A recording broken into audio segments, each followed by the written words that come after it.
Angkatan Udara China sering dianggap sebagai yang terbaik di dunia, berkat armada jet tempur asli buatan Chengdu Aircraft Industry Group.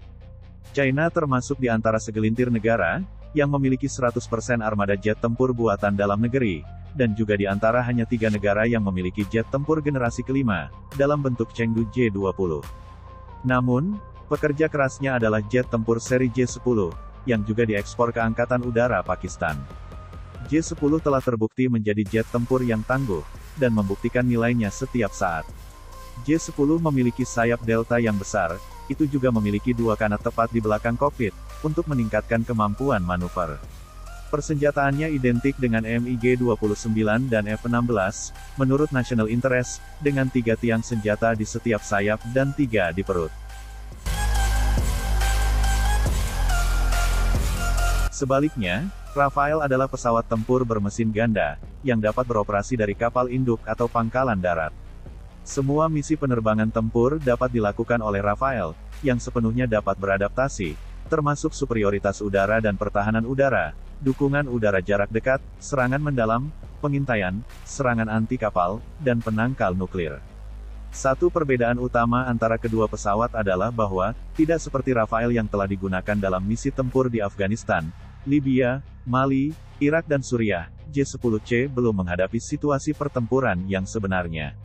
Dengan demikian, Rafale tidak hanya merupakan pesawat tempur yang telah teruji dalam pertempuran, tetapi juga merupakan pesawat tempur yang tangguh.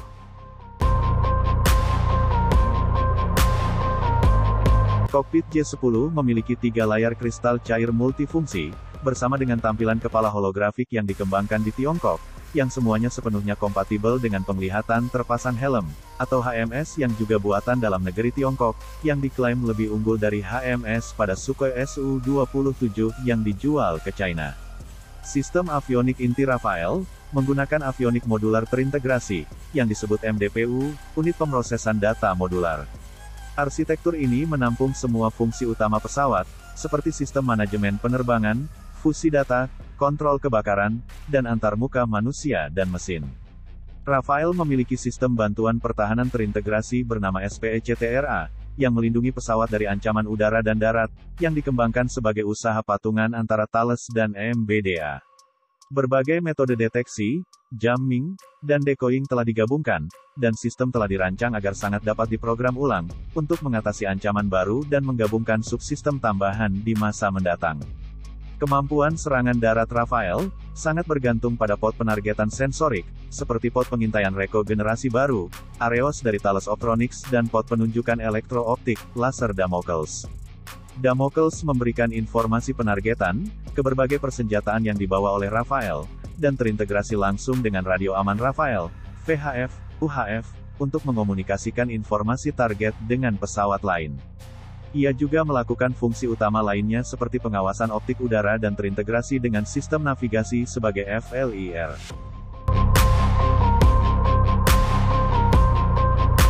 J-10C ditenagai oleh mesin buatan China, yang menggantikan mesin AL-31 Rusia, yang digunakan oleh varian sebelumnya. Ini menggunakan PL-15, BVRAAM, 2 tahap dengan jangkauan 200 km atau lebih, untuk intersepsi jarak jauh. PL-15 juga digunakan oleh JF-17 Thunder, karenanya, J-10C tidak menambahkan sesuatu yang baru ke mesin itu. Sedangkan Rafale dilengkapi dengan 2 mesin Snecma M88, masing-masing mampu menghasilkan hingga 50 kN, atau 11.000 pound-force, dengan daya dorong kering 75 kN, atau 17.000 lbf, dengan afterburner. Mesin ini memiliki beberapa kemajuan, termasuk ruang bakar yang tidak berpolusi, bilah turbin kristal tunggal, cakram metalurgi bubuk, dan teknologi untuk mengurangi radar, dan tanda tangan inframerah. M88 memungkinkan Rafale untuk melakukan supercruise, sambil membawa 4 rudal dan 1 tank drop. J-10 menggunakan radar kendali tembakan multimode yang dirancang di China. Radar memiliki antena array planar, yang dipindai secara mekanis, dan mampu melacak 10 target. Dari 10 target yang dilacak, 2 dapat ditembakkan secara bersamaan, dengan rudal pelacak radar semi-aktif, atau 4 dapat digunakan dengan rudal pelacak radar aktif. Untuk J-10B, Kerucut hidung dimodifikasi untuk mengakomodasi radar Airborne Array bertahap aktif, atau AESA. Rafael pertama kali dilengkapi dengan radar multimode pasif, yang dipindai secara elektronik Thales, yaitu RBE-2. Radar RBE-2A, Active Electronically Scan Array, atau AESA, kini menggantikan RBE-2 yang dipindai secara pasif sebelumnya.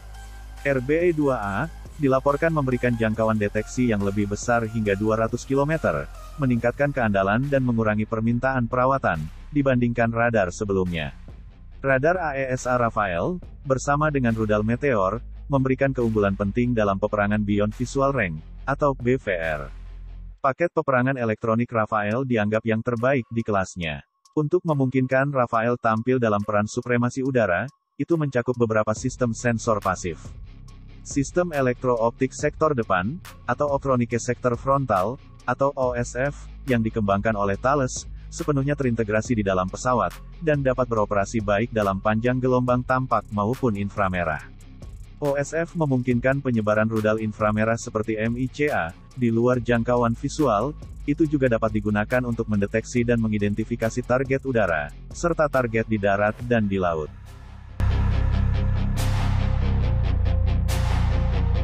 Persenjataan internal pesawat J-10, terdiri dari meriam laras kembar, Gryazev Sipunov GSH-23, yang terletak di bawah sisi port intake. Persenjataan dan perlengkapan lainnya, dipasang secara eksternal pada 11 hardpoint, yang dapat dipasangi dengan 5.600 kg rudal dan bom, drop tank yang berisi bahan bakar, atau peralatan lain seperti pot avionik, dapat dipasang. J-10 dilengkapi rudal udara ke udara jarak pendek, seperti PL-8 dan PL-10, rudal udara ke udara yang dipandu radar jarak menengah, seperti PL-12 dan PL-15, amunisi terarah dan presisi seperti bom berpemandu laser, rudal udara ke permukaan, seperti KD-88, rudal anti kapal, seperti YJ-91A, dan rudal anti radiasi seperti YJ-91. Rafael standar F-3, mampu melakukan banyak peran misi yang berbeda dengan berbagai peralatan, yaitu misi pertahanan udara, atau superioritas dengan rudal udara ke udara MiK-IR dan EM, dan serangan darat presisi, yang biasanya menggunakan rudal jelajah SCA-LPEG, dan rudal udara AASM Hammer, dan juga bisa rudal ke permukaan. Selain itu, misi anti kapal dapat dilakukan menggunakan rudal skimming laut, AM-39 Exocet, sedangkan penerbangan pengintaian, akan menggunakan kombinasi peralatan sensor berbasis pot internal dan eksternal. Selain itu, pesawat dapat melakukan serangan nuklir, jika dipersenjatai dengan rudal ASMPA. Sedangkan Rafael F-4, biasanya dilengkapi dengan 14 hardpoint, hanya 13 pada Rafael versi M, 5 diantaranya cocok untuk persenjataan berat, atau peralatan seperti tangki bahan bakar tambahan, dan memiliki kapasitas beban eksternal maksimum 9 ton.